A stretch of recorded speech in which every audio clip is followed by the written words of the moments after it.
Hi hello. தூதுவளைங்க, இதாங்க தூதுவளைங்கிறது. இங்கே பாருங்கள், இப்படி நல்ல முள்ளாக இருக்குங்க.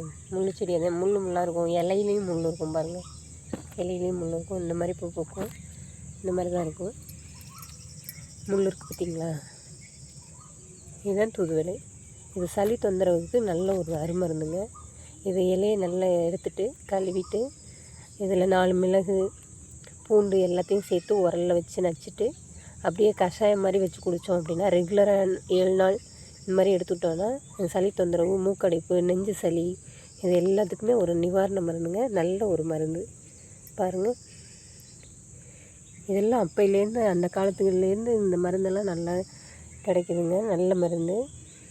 இது வந்து இட்லி, தோசை இப்போ பொடியாகவும் விற்கிதுங்க. தூதுவளை பொடியும் விற்கிது. இந்த அப்படி சாப்பிட முடியல அப்படின்னா தோசை, இட்லி இந்த மாதிரியும் எடுத்துக்கலாங்க. தோசை, இட்லிக்கும் எடுத்துக்கலாம்.